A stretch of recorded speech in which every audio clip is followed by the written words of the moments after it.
Thank you for joining us on Property Talk from Louise's Lounge, our exclusive links podcast that we broadcast every month. Sarah and I have been working together as property managers for over 10 years. For this episode, we thought we would give superhost Louise a break, but still take over her lounge with this month's guest joining us from Kingfield Owners Association, Jeff Dickinson and Mark Maynard. In our roles at Exclusive Links, we primarily look after the people and their properties, and a large part of that is the well-being of the owners and tenants. So it's most appropriate to have Sarah and I hosting today's episode, as I'm sure we have a few questions of our own. Jeff's primary responsibility at Kingfield is to oversee the day-to-day operations of multiple large and medium-sized site operations throughout the communities of Dubai. This includes business development, staff operations, emergency planning, client customer service and supply relationships. Jeff has been with Kingfield for 9 years and prior to this spent many years in Egypt working in various senior and business ownership roles. This included property services, property development and furniture manufacturing. Mark is also with Kingfield as their head of site communications. He obtained his CMCA qualification during 10 years of senior community management in the UAE for large communities and tower projects. Prior to that, Mark had experience in architectural, construction and FM recruitment in the UK and UAE and worked in hospitality management throughout Europe, the Middle East and India. So, thank you for joining us today, gentlemen. All these flashy titles and initials, what does CMCA and AMS stand for? Jeffrey, you answered that one. These are some titles that come with the qualifications for community management. Okay, from CIA in the States. So these are ones that are the industry standards. As you progress through your career with community management, there are certain courses that you will take from the land department, and these are the initials for some of the courses that once you get your qualification. So an AMS is a Association Management Specialist. Okay, so you have to continuously do these kinds of training. I mean the basic course is called the M100, which is an introduction to community management. It's a very good standard course that a lot of the guys take, which will give them an introduction to how communities are supposed to be managed, financial, legal aspects of it, and how to do the operations. Okay. Very good. So can you give us an introduction to Kingfield and the role that they play in the industry? Yeah, I mean Kingfield is one of the leaders within the community management space. We've been around since 2010. It was one of the first community management companies that got the license from the land department. We work very heavily with the land department and especially RERA, looking at ways of that communities are managed, how the regulations are applied across all sorts of different communities, how the legal structure is implemented across those buildings and communities, and how those day-to-day operations work. Okay. It's quite a lot. So anyway, Kingfield, only in Dubai, UAE or anywhere Generally, else in the world? it's in Dubai. We're part of a bigger organisation now, which means that there are some projects in Abu Dhabi that get managed under the same larger umbrella company. There will be some projects even further afield in other GCC countries as well. But primarily, we're concentrating on Dubai. And actually, when you look at the legal structure for this industry, it's chiefly applied in Dubai. So in the other areas, they have some structure, but it really isn't implemented to the same extent. Wouldn't apply then. So you're saying that the laws here wouldn't apply in another. Well, I mean, we have a project in Ras Al Khaimah, which they have a RERA in Ras Al Khaimah, but they've not quite developed the laws to the sort of standards and levels of where Dubai is at the moment. It's a little bit different in Abu Dhabi. They are looking at the structure on how it's being done in Dubai and trying to replicate that in their own particular way. Okay. Okay. So can you explain to our listeners what is the purpose of the Owners Association? Because we get asked the question as property management, you know. And you still don't know.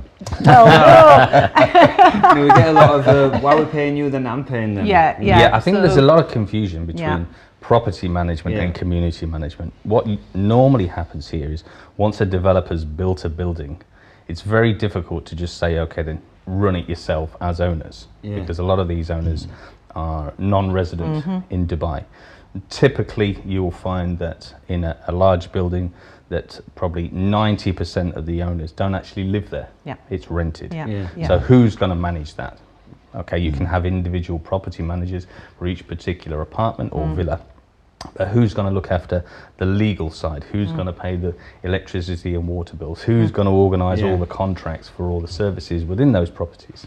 So our role is to look after buildings and communities once the developer has relinquished his duties and delivered the property to the owners.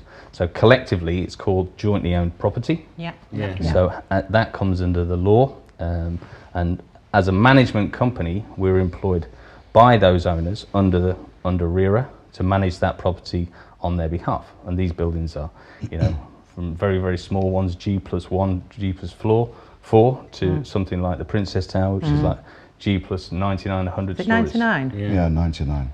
Still the Even I biggest. didn't know that. Yeah. It's still it's still the tallest residential building in Dubai. Second tallest residential building in the world at this time. Right. Still. Okay. But the other point about that is that there could easily be a conflict of interest if an owner wishes to manage his or her own property, which is then also collectively owned by other people. Yeah. Yeah. So that's where the appointed management agency, like Kingfield or whomever else, is appointed under the law to then be, you know, sort of standoffish, if you will, and look after the general betterment of the community. Yeah. So sort of And an independent Yes, kind of. effectively it's independent, and of course it's wholly accountable under the law. So if Paul Birley's management company doesn't live up to scratch, That will never happen. which of course wouldn't happen, then that entity can be changed for something else. Now you can't change an owner necessarily. Yeah. And of course, the vast majority of this strata law came out of, or jointly owned property law came out of condominium ownership in the States and Australia, and those laws have been developed and evolved here to fit the local environment. Yeah. But that's the purpose, to be independent and look at it for the betterment of everybody. Yeah. Yeah. And as owners, you'll see that we manage the common areas of the building. You know, so everybody has a share of those common areas, the gym, the swimming pool, and everything else. And as you can appreciate, Dubai is a very diverse place, Yeah. and you have a lot of owners from different countries Yeah. with different mentalities, different standards, and everything else. So it's a way of making sure that one, the building is managed properly, and the assets within that building are managed properly, so that you know, the value of those properties increase. It's in their best interest that Absolutely, the communal areas are all maintained. That's and, right. You know, it all adds to the desirability. It's the first impression. Of course you know, it is. so Yeah. those are the Yeah. first things that people see. So hopefully, that gives the community a lift. Yeah. Okay. The Owners Association formed, and how is it registered formally? Well, I mean, it's formed upon issuance of title deeds to owners. 10%, isn't it now? Once 10% of the title deeds or the entitlement has been officially recorded under a title deed, so you have a 100-story building with 100 apartments, hypothetically 10% of them, then Once the owners that's there, association you can build. the owners association has to be formed legally at that point. And yes, it is registered formally. And that's something that ratification and registration process has evolved and improved, to be fair, over the last 12, 13 years. Yeah. And as owners of the jointly owned property, you know, you can have a committee, which is a bit like a board of directors. Previously they were called the board, now they're called the committee. So we can liaise with those owners on certain aspects of the betterment of the building, upgrades and improvements, services that they want provided within that space, and how the building's managed. You know, if they want to improve the swimming pool area, or they want to upgrade the gym, or they want to do certain events and things, if they've got the space for it, we will communicate with them and do the best we can for the building. So they'd have, so they're kind of the voice of the owners, and they kind of Effectively, have, yeah. Okay. How would There's sorry, Paul. I was going to say, how would they end up being on the committee? How do they get They, to be part of actually, in the current under the current law, which Law 6 of 2019, that was the most recent amendment on property, jointly owned property law. So from that point onwards, they can literally apply online using the RERA Molec portal, if you will, or website, and they're allowed to submit their request to be part of the owners committee. Do they have to be a resident or? Yes, now they have to live inside the building, Okay. in their apartment, because that was a major change from the previous incarnation of the jointly owned property law. Yeah. And as Jeff was saying earlier on, we live in a country, in a city where huge numbers of owners do not live here. Yeah. And therefore there was a disparity between those who were considering the betterment of the entire community or had the time to spend or Yeah. have attention to. Yeah, yeah. And They can that's see what's going on that's a themselves. fall down. That's a fall down. So those who are invested in it are living in the, living in that community, and they can see and feel what's happening on Yeah. a day-to-day basis. Yeah, I mean, you Oh, do good. find in some of the buildings the ratio is higher of resident owners, Yeah. depending Right, on okay. where Yeah. it is. Yeah. Definitely recently. Yeah. There's Yeah. more end users than there is. There Yeah. are more end I users. mean, this has come Yeah. to the change in some of the laws and the way that Dubai is developing. With the visas and the residency Yes. and all this. Yeah. It's just yeah. maturing, I think, and obviously, from a traditional standpoint, if you look at the older property, maybe EMAR 6 would spring to mind Yeah. Yeah.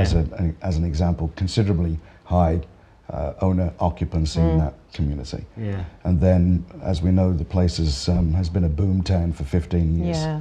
Property springs up everywhere, and investors have driven a lot of that, and of course, naturally, they would want to lease them out. And Yeah. I think Dubai Marina, which of course is such a dense Yeah. Very dense population isn't it? in terms of buildings, 85% is tenanted in the vast majority of buildings, and I'm sure Business Bay would probably be the same. Yeah. And you normally find in some of the bigger apartments is where you have the resident owners, Yeah. Yeah. rather yeah. than I the agree. Well, smaller your studio, investment one type, bed. Yeah. Yeah. type properties. Yeah. Okay. So when did the owners association start, and how important are they? When they began in Dubai, the first law for jointly owned property was 2007. Okay. In reality, it took a couple of years before that law and process and structure really started to bed in. And as Jeff had mentioned earlier on, Kingfield actually, if not the first, was certainly one of the first 2 or 3 companies to actually receive a license to run this kind okay. of management. So they've been in place since right at the end of the 2000s, and of course it's evolved Yeah. over 10, 12, 13 years or so, and RERA have made amendments to how that Yeah. gets applied, because Dubai is so different to so many other places. Okay. Yeah, she was saying about Australia, so who was it that, is that where they got their management? Australia and the US. Yeah. Yeah. So if you look at the original, and it would still certainly be very similar now, but if you look at the original structure of the law, a considerable amount of it was frankly lifted from those 2 environments, and it makes sense, because that's those were the places in the countries where they had multiple ownership Yeah. properties. Not so much in Europe, of course. As we know, the buildings were very, very old in Europe. Yeah. Oftentimes it's just sort of a small block of flats. That's right. Yeah. or, Yeah. You don't get the high rise. You don't get sort the of- high Yeah, and rise. then they were managed by the developers that built them, and maybe they would have one maintenance guy and something Yeah. like that. Yeah. But Yeah. with the strata laws in Australia and the community association laws in the States, they took both of those, looked at it, and came up with the law that we look at today. Very good. So when you're obviously budgeting for your service fees for the building, how do you do that, and who approves it so you can charge what you This do? will With be great, interesting. with great So we get our difficulty, I fix think. along. With great difficulty is I mean, the the, answer. the yeah. procurement process that we look at is obviously we go out to tender for different specialist services. So in a lot of the buildings, we like to stick with the original manufacturers of those particular systems, like the lifts, firefighting, building management systems, and things like that. So whoever originally installed it, if those prices are okay, we like to stick to them. Then we will go through a pre-qualification. We will invite people to come and tender for those particular services, like facade cleaning and water tank cleaning and everything else. So there's a whole range of MEP services, mechanical, electrical, plumbing services that we look at within the facilities management space. So we will go out, do pre-qualification, we will tender that. Normally we'll go 5, 6, 7 companies, and we'll be out to tender. Sometimes there's an open tender, depending on the type of service that we require. Then we'll go through a tender analysis. We'll probably look at a price quality matrix, seeing who's the best fit for the building and the service that we want, and then we will send them offer letters for the services, do the contracts. That will be ratified by the auditors through the budgeting system, along with the committee. If there's a committee in the building, then that will get submitted to RERA for approval.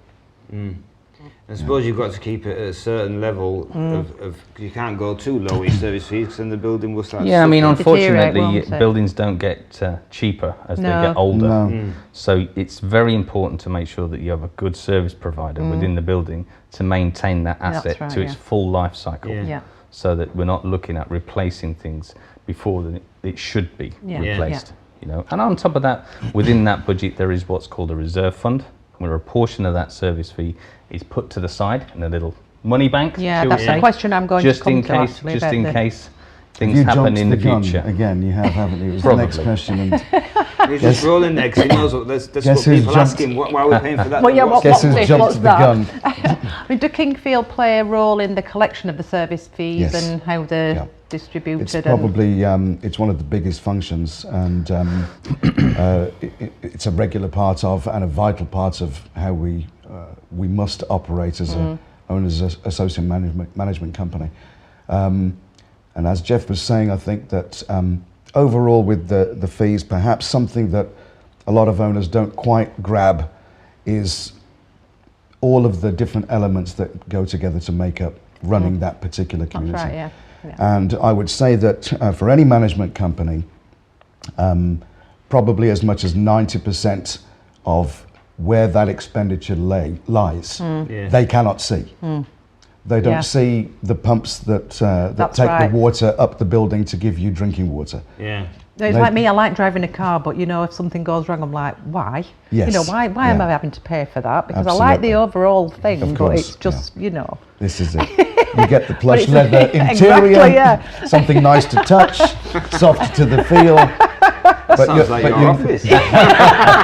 but, Just on the weekend. yeah, this is it. But you start talking about, you know, sort of, I don't know, synchromesh and gears and everything else, forget it. But it's a huge part of it. So the vast majority goes on behind the scenes.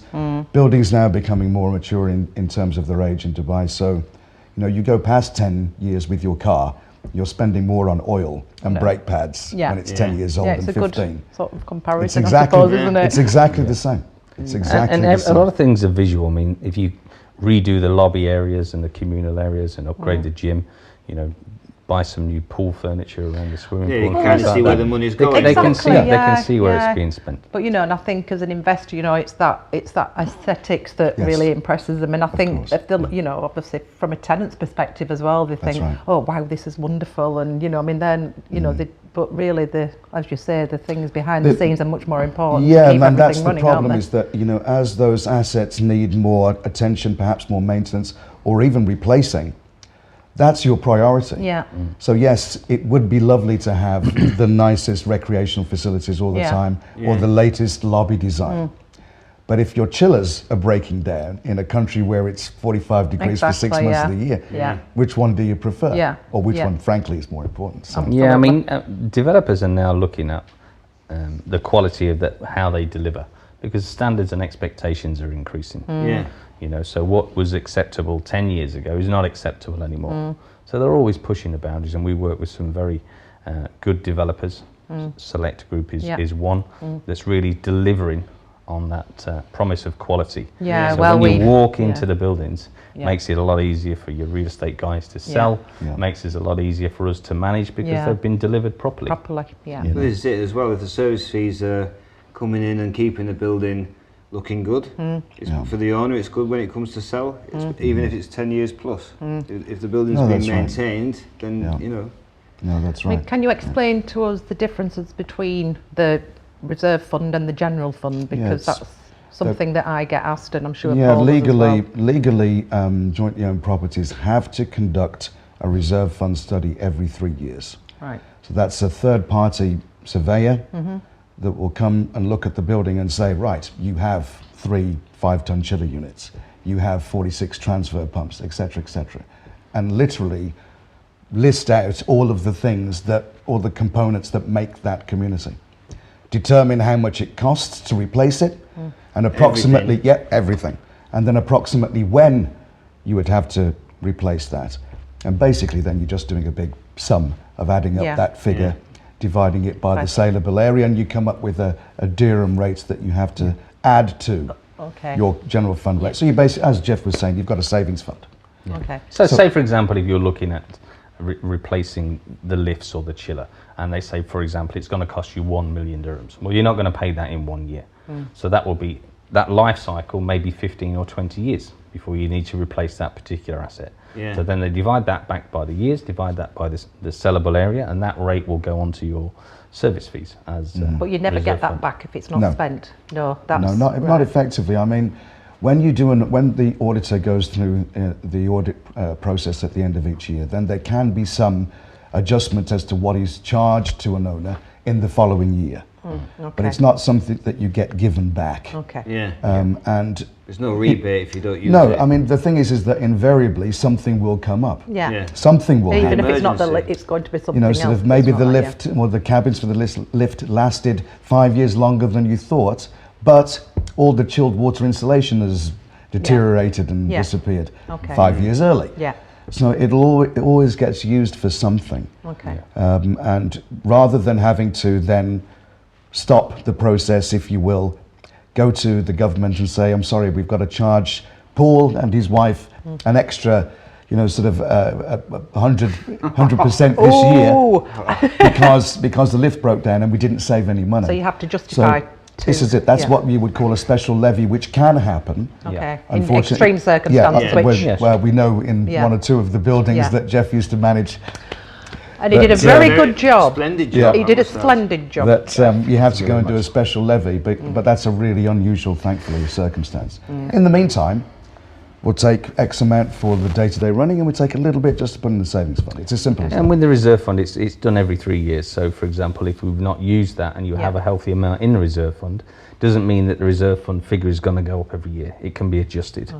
So we haven't spent anything in that particular period of time. So you can move part of it to your general fund?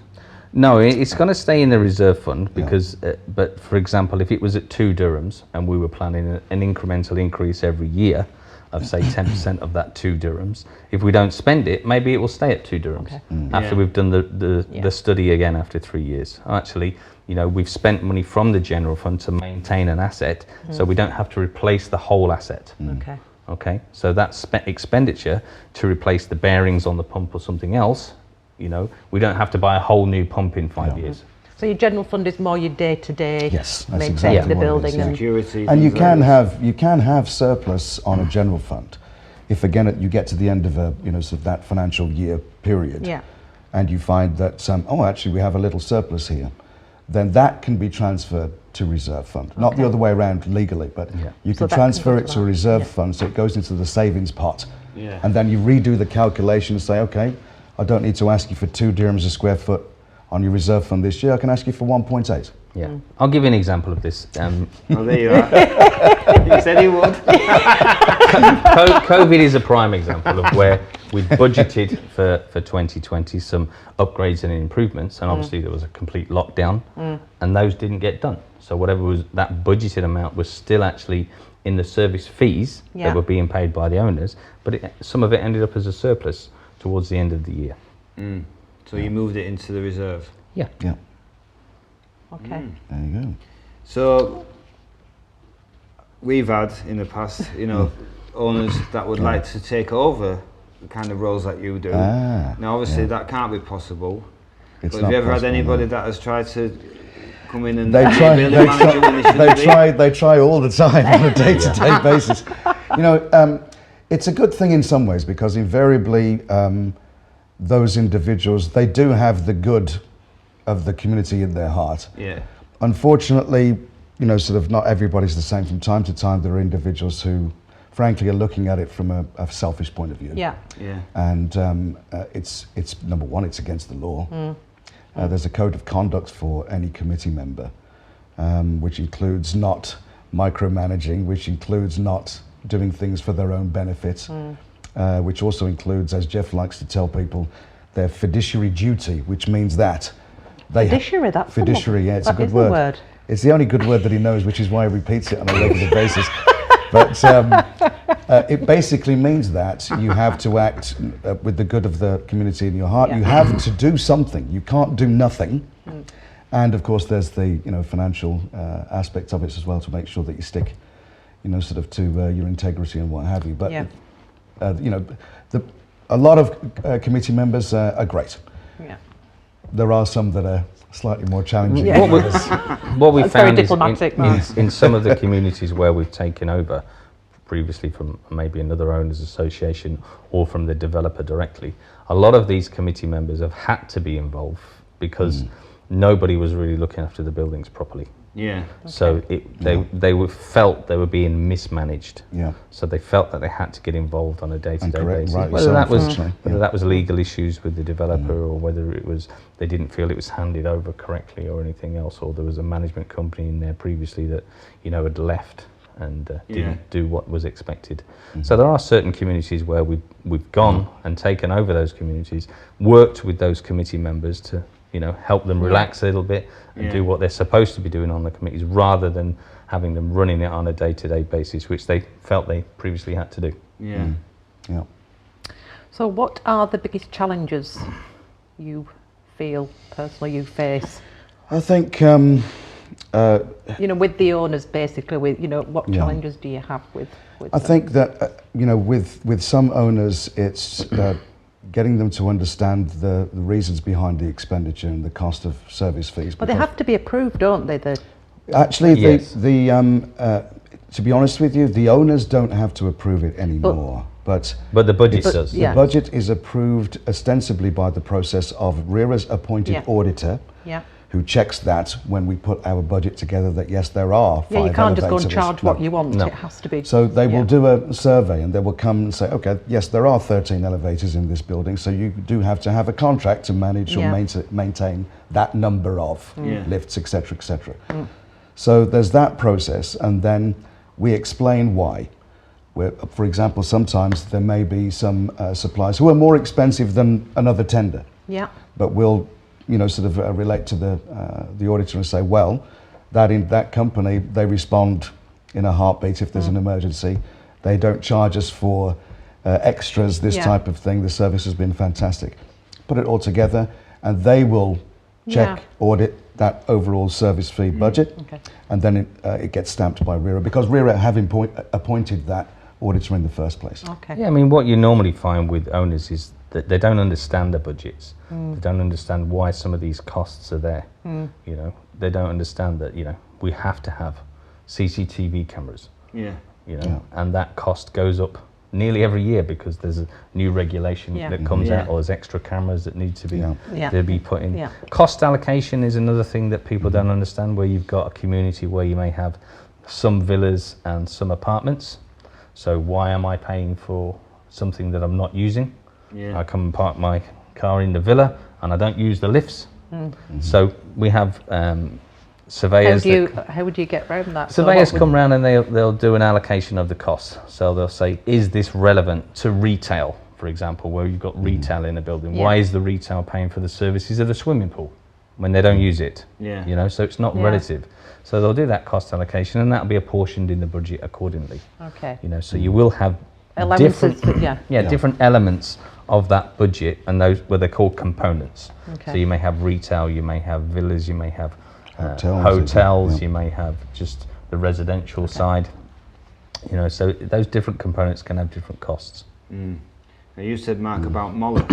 Yeah. So we obviously that's come in recently, well, the last couple of years. hasn't Yes, yeah, it has, it? yeah. And some of our owners will see, something from Moloch, but also something maybe from Kingfield at the same time, and Yeah. they get a bit confused as to who was supposed to pay both, or Yeah, it's not the smoothest of ideas in some ways. We understand why the government went down this route, and there are a lot of benefits to it. The main thing is that when a government invoice lands in your email box, your it eyes doesn't. widen a bit. It doesn't matter if you're sat on the beach in Hawaii. Suddenly, you start paying attention. Yes. It's still legally our responsibility as a management entity to collect the fees. Okay. But the invoice is sent via Moloch initially. There are a couple of ways that people can pay it. They can go direct to that, or they can pay their management company, whether that's Kingfield or anybody else. And in addition to that, it really does provide some control on managing the payment of fees. And unfortunately, yes, that does come down to, sort of long-term outstanding fees. And we have now an ability through Moloch to say, I'm sorry, but you need to pay. Yeah. I'm sorry, but the Ajari, which is the registration form, as you guys know, for tenant contracts, tenancy contracts will stop. So if you want to resell your villa, that will be blocked. Or your apartments, that will be blocked because you haven't settled fees. So it does allow for that very well. Yeah, I mean, it's the whole purpose of making sure it's done properly is because we have to have what's called an escrow account, which is controlled by the bank.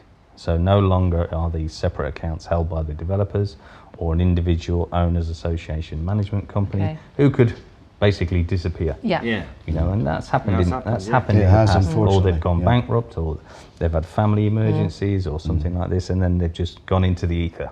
The purpose of the government system is to make sure that they go into control accounts, which are escrow accounts, which are controlled by the bank. So we have the budget that's audited, signed off by RERA, and then all the money and how that's spent and how it's been distributed is done through the escrow account.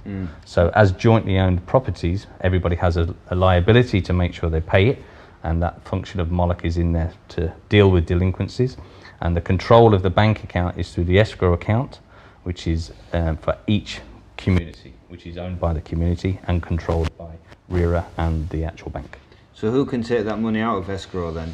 It has to be, effectively it's instructed by an invoice request. So for example, the budget's made up of several components. One of those is elevator maintenance. It's 100,000 dirhams, let's say, for 1 year. We send an invoice in from the supplier for 50,000 and then another 50. And then it's exhausted. You can't go and ask for another 50 after that. The bank managing that escrow account says that budget item is now used. Okay. So you can't have any more money for so it. there's a code for each of the line items within the budget, and that's the way that they track it and how we track it in the budget, actual versus budget, and how it's spent. So has the Moloch system and the invoicing worked since it came in? Yeah, I mean, Kingfield was the very first company to issue invoices through Moloch in the Church Tower. That's right, yeah. There was a little few teething problems at the time, like any new system, but in general, it's very good. Yeah. Thank you very much. Thank you. Thank you. Thank you for having us. Well, it's been a pleasure. Live in Louise's lounge. This sofa's more comfy than my office chair, that's for sure. Are you Not staying? his. No, not his. Do you have a suite? No, not quite. Okay. Thank you for tuning in and sharing this episode with us. And if you own property in Dubai and would like to chat with us more on how we can help, reach out to us on the links provided. And don't forget to tune in again next month when Louise will be back on the couch with two very special ladies as they will be celebrating International Women's Day.